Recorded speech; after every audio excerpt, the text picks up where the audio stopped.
James Morden Public School honored Rugby Canada player and former alumnus Ray Barkwill at a recognition ceremony.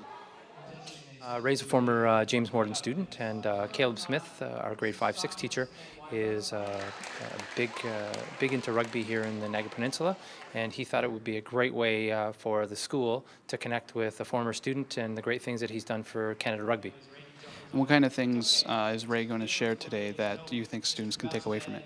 I think he's going to share his life journey in being a former student, so the kids will know what they've come from and where he's been. I think he's going to share the journey of the path and the opportunities that were out there for him to take, and how he overcame some of the trials and tribulations of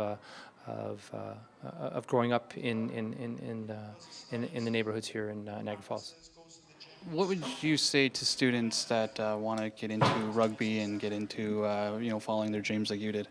Rugby it's such a unique sport because it can take you anywhere in the world, and not a lot of sports, if any, can really do that. You can pick up and go to any country and the sport be well established there. And for young kids, to hopefully get out and see the rest of the world, it's so big. There's so many great opportunities and things to see out there, and it will really humble yourselves to how great Canada is as a country and how we are as a people and community.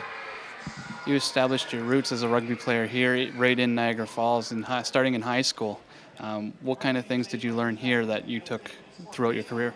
I think you come from Niagara region. It's somewhat of a blue collar region, and you have to really work hard and go ahead to push ahead and proceed and to push to be the best you can, and to go over and take what you think is yours, and you have to have that kind of cutting edge attitude.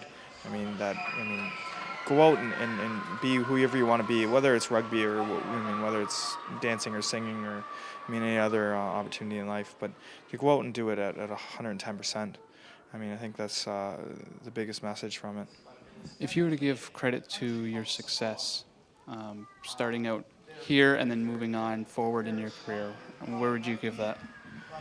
You know what? It's probably one of the questions I think about a lot. And it is a question I think about a lot. And it'd have to be the naysayers. They're the ones who really pushed me. People who just didn't really. There's people who supported you and believed in me. And you keep those close to your heart. But I think it's the people who said, that I wouldn't, achieve this status or make that team or, do what I've done. People who just didn't really believe in me, they're the ones who motivated me the most, and I actually want to give them the thanks. Without them, maybe I didn't make it as far as I did. And without them, who knows? Barkwill shared many memories of his career, as well as spread the word to students about how education played a big role in his success. Reporting for The Source, I'm Mark Chofie.